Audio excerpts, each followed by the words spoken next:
Everyone, well, just about everyone, probably knows that sinking feeling. Your phone slips out of your hand. Slow motion. And it's in slow motion falling towards the ground.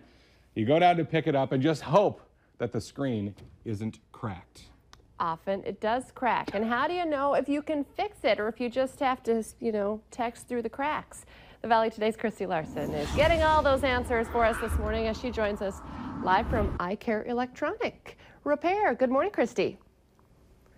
Good morning, guys. You said it right there. You have that sinking feeling, and when you turn it over, you're so sad to see sometimes, James, that there is a few cracks. Sometimes it's really bad, but let's talk about the way that you guys fix these, because some people try to do it at home on their own, but there's some warnings you have for those people. Yes, there are a few warnings that we have for those people. With these phones, and I've shown you some of the screws. I don't know if we'll be able to show those on the camera, but these screws are teeny tiny on these devices. When we talk about teeny tiny, we talk about pencil lead tip kind of sized. Yeah. There's other things to be aware of, connectors and different things like that.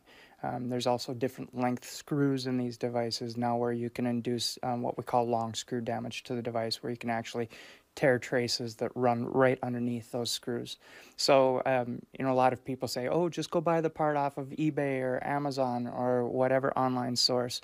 But there are some things that people need to be aware of when they go that route. And so when they bring them in here, you guys open up that top, and then you said kind of that next process is kind of taking apart those pieces then. Exactly. And I've cheated a little bit. I've taken out, and the other thing to think about too when you get into these is there are different types of screws.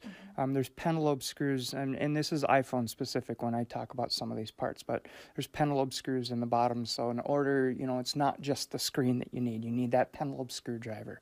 You need a double or triple aught or 000 screwdriver. So when you get into these, it isn't necessarily just common household tools that we all have sitting around. Mm-hmm. They're much, much smaller, much more specific.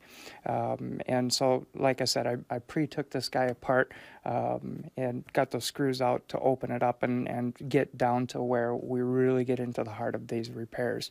And so this is where it all takes place. Right.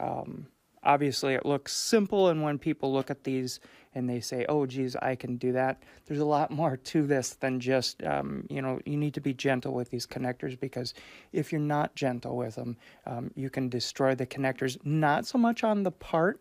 Yeah. That's not where the concern is. It's in the device itself when you do damage to those connectors and they're actually soldered onto a motherboard. Yeah. That's where the danger comes in. And so we're going to be showing you guys some more of those phone problems this morning and how to get them fixed. Some things, as he said, you can do on your own. Other things like this, you don't want to take that into your own hands. So we have a lot more coming up. I know. It's one of those where you get it all apart and then, man, now I need what to put did I it do back. now? Yeah, once it's all torn apart. Christy Larson reporting live for us. Thank you.